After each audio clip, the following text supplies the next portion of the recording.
и натыкается на объявление, продается говорящая собака. Ну, думает, ну какая-то ерунда. Вот и собака пришла.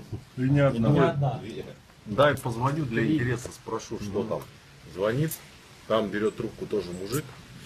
Говорит, здравствуйте, здравствуйте. Он говорит, у вас собака продается? Он говорит, у нас. Говорит, ну что, она правда говорит?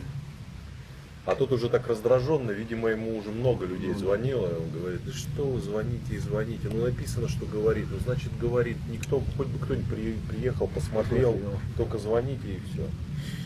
Ну он так все серьезно, он берет, значит, адрес, приезжает на окраину города, какие-то грязненькие такие дома, грязный подъезд. Звонит в дверь, открывает ему дверь мужик, ну видно сильно пьющий человек. Это Стоит уже в какой-то- интересно. В какой-то такой замусоленной майке, в штанах, говорит, собаку смотреть? Он говорит, да. Говорит, ну вон она бежит, она сейчас сама тебе все расскажет, а у меня макароны горят, я пойду на кухню, там, значит, выпить не хочется.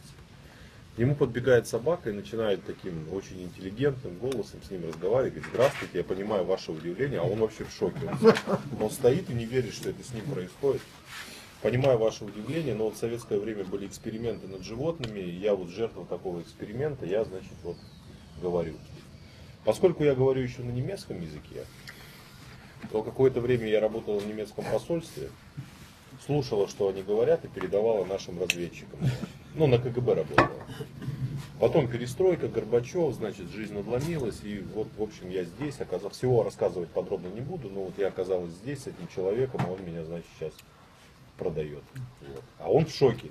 Вот этот мужик выходит с кухни, тот так очнулся, говорит, вы вообще, вы отдаете себе отчет, что это?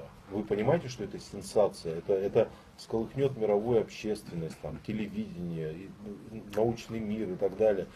Вы вообще сколько за нее хотите? Он говорит, да давай сколько не жалко. Он говорит, да как сколько? Вы говорит, просто не осознаете, вы понимаете, что это, она бесценна, у нее цены нет.